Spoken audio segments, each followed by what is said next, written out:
You know what a sign is. Some people see them every day. Some are recently painted full-color advertisements for local restaurants and businesses, while others are faded, ghostly white letters announcing long-extinct businesses that were once the livelihood of our city. We walk by them, unaware of their presence. Most people don't even have a name for them.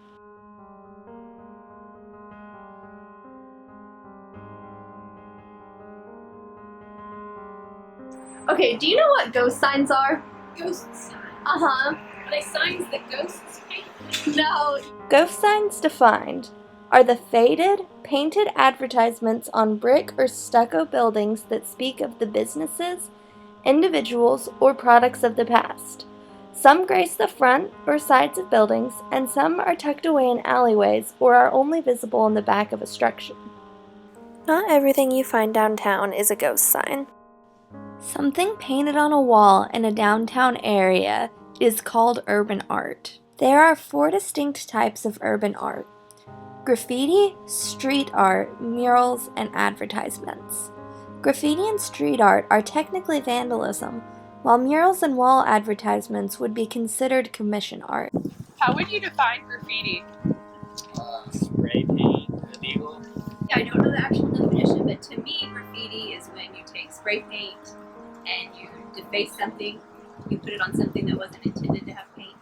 Graffiti is when kids get out there with the spray can and want to paint everything. According to graffitiactionhero.com, the most basic difference between graffiti and street art is that street art is anonymous and created to beautify a place or make people think. It can also be part of a campaign. Think Coney 2012. Graffiti is about the tagger and typically destructive to the area it's placed in. But is it art? To me, art is intended to make something beautiful, not marking territory, not trying to edit. Oh, okay, not vandalism. Yeah. Do you think that it improves the look of an area? I mean, it depends upon what it is. It's, yeah, you gotta be artistic about it. According to Art Radar Journal, with permission, traditional painted graffiti is technically considered art, but without permission, painters of public and private property are committing vandalism, and by definition, criminals. The opposite of vandalism is commission art. When a business reaches out to an artist and pays them to make a certain piece, namely an advertisement for their business, it is commission art. But what's the difference between a mural and an advertisement? Basically what they say is if it's over a specific size, then it's kind of considered advertising. Okay. And you need If it is a sign for a business, like promoting the company with the business name in it, I think you are supposed to get a permit. Okay. But if it's just public art, as long as the building owner is okay. A mural is a painted picture on a wall. It typically has no significance and only makes the place pretty.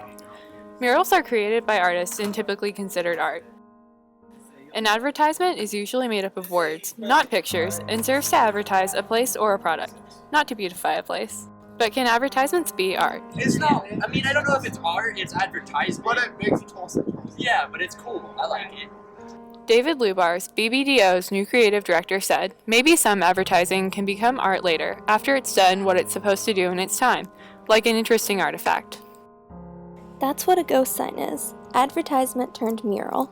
When a brightly colored sign fades over 100 years, the last thing to go is going to be the white paint.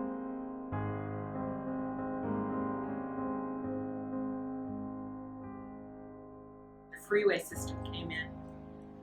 The need for these big signs advertising was lessened, and so they put them on billboards on the highway to attract people to turn and come in. And it fell out of favor. It became kind of old-fashioned to do it. Billboards and stuff like that, they don't have a lot of meaning behind it. But if you paint something on the wall, then, I mean, the historic part about it should be, preserved. I'm sure you could get art on a billboard, but generally I just see those, I think, advertisements. I see like the Coca-Cola sign on a brick wall and I think art or think something beautiful or think history. So ghost signs are more meaningful than other forms of urban art. Does that mean they're worth preserving? Most people don't even know what a ghost sign is. No one looks up to see them. There are over 50 in the Tulsa area. If one disappeared, would anyone notice? Would it matter? It all boils down to the rights and responsibilities of the ghost sign owner. Do store owners have a right to paint over the sign, or should they be responsible to preserve it?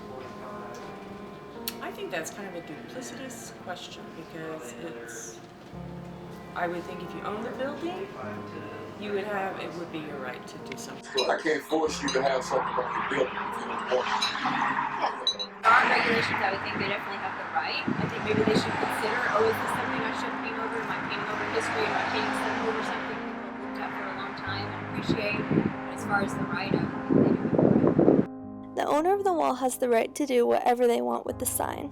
Fortunately, most building owners will preserve the ghost sign on their building if they're aware of their presence. But when we started, that building was all covered with pink paint, or a plaster, really.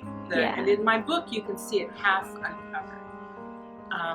And so when my husband was alive, that building was completely covered in pink plaster. But underneath, the pictures he took would be just where the plaster had fallen off in one little place, and you could see an NY. Yeah. So when I did the research, I discovered it was the Tulsa Paper Company under there. In the process of talking with the Kaiser Foundation about their purposes in that building, I said, well, I have a picture of this building, what it looked like originally, with all those signs on it. So I showed it to them, and then changed their minds about how they were going to develop that.